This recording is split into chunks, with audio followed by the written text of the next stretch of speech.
Hey guys, all right, we are back with another video, and on this video we are going to be talking about 5 things you need to know before you get started with your cleaning company. Okay, let's go. Okay, so on this particular video we're going to be discussing 5 things that I feel like our audience needs to know. And one of the main things I feel like they need to know is, this isn't a get rich quick thing. It's not. It's not gonna happen overnight. Like, I agree. like time after time, we always talk to people on the phone, and they want to know how soon can they expect to get to 6 and 7 figures. You know what I mean? Right. Like, be honest, homegirl. Like, how fast can I get to 6 or 7? You know, and whenever they ask stuff like this, I only can personally give my story. Right. You know what I mean? Because at the end of the day, it really depends on the person and their work ethic. Mm. But I just want our audience to know that this is not a get rich quick thing. Like, you must put in the work. There's going to be a lot of trials and tribulations. There's going to be things that you need to learn. You need to learn, take as many courses as possible. Learn email marketing campaigns, learn CRM programs, learn. Okay, this is a learning process. So my first year in business was full of a bunch of, me just trying to learn and figure things out. It wasn't until the second year of business when I just kind of started to float a little bit more, if that makes any sense to you. So anyway, so how do you feel about that? I would agree. I mean, just like everyone says, it's level to it. I mean, it's not going to happen overnight. And as a brand new entrepreneur, you have to have some type of insight to know it's not going to happen overnight.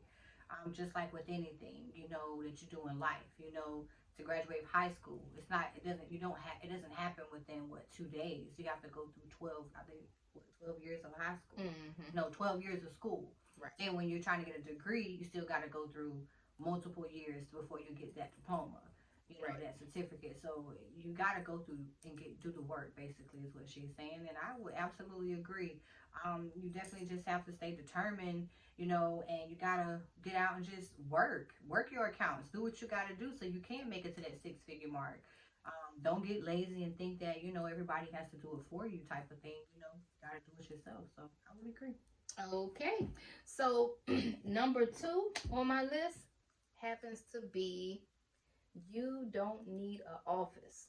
Absolutely. I mean, I don't know why people feel like they have to have an office in order to start a business. Like, in the cleaning industry, like, you don't necessarily need one. Mm-hmm. When I first started out, my office was in my home.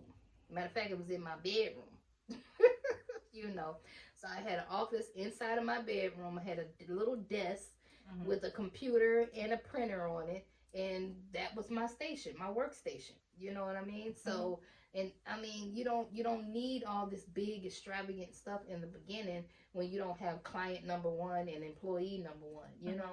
So sometimes we tend to overthink it and think that we need this big old office in the beginning, and you don't. Okay. Yeah, I would agree, but it's just like maybe someone thinks, hey, I gotta have that thinking space. I gotta have somewhere to go. Because they know they're gonna have supplies, where they're gonna put the supplies, and maybe people just want to be more organized. But long story short, don't overthink it. You do not have to have an office, okay? And another thing is, you want to be able to afford the office once you get one. Mm-hmm. You know what I mean? Because a lot of people, they jump into getting these offices and they don't even have a client to help them pay for the office. Right. You know what I mean? Mm-hmm. So make it make sense. You don't need an office, okay? All right, done with that. The next thing I wanted to tell our audience is, in the beginning, everybody thinks that they are going to, they feel bad whenever they don't price something correctly. Right. They feel like, oh my gosh, I should have said something differently. But pricing wrong helps you to price right, right? Exactly. Correct.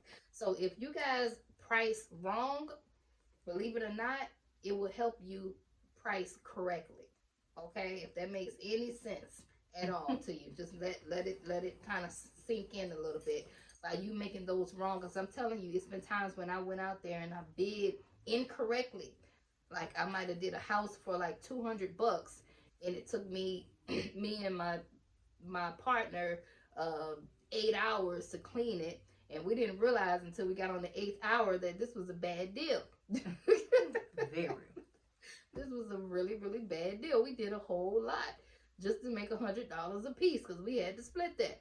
You know what I mean? So that one bad moment taught us how to bid correctly, because the next go round when you get another client and that client says, hey, we want you to do our house 4,000 square feet, we just immediately, the price is going to shoot up to anywhere between $5 to $1,000. Okay. Immediately.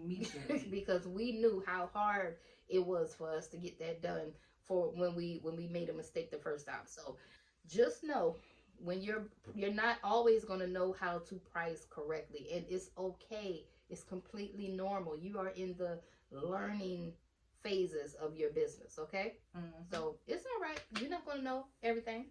Okay. Oh boy, it's not going to be perfect. Everything is not going to be perfect.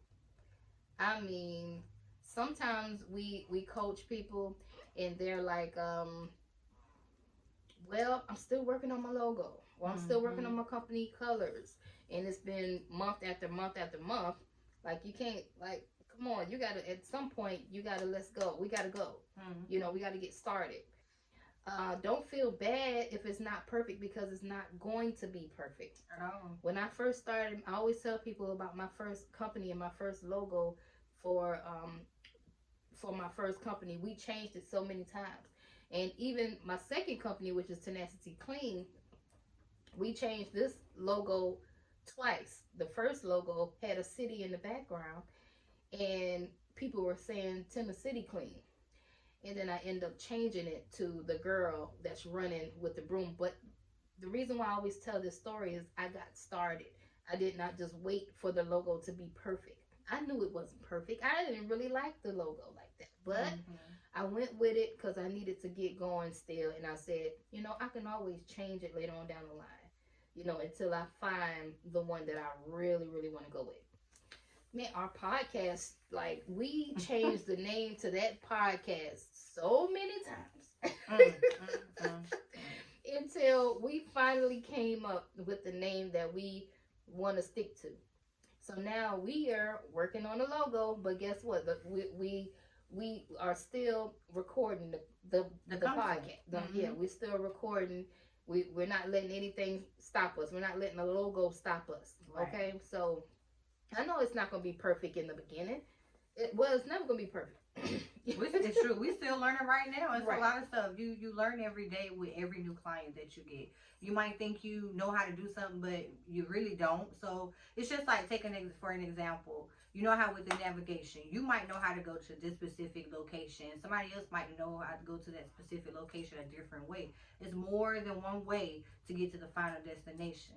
So, all right. But last but not least, I want to say that number 5 would be sell yourself. Oh, and you're so big on that. Yeah, I'm really big on selling yourself, guys. Because people buy into you before they actually try your product. Okay, before they even try your cleaning company, they're going to buy into you. So it's very important for you to walk in there, have your company shirt on. Okay, have a nice little company shirt on. Have your flyers look like something.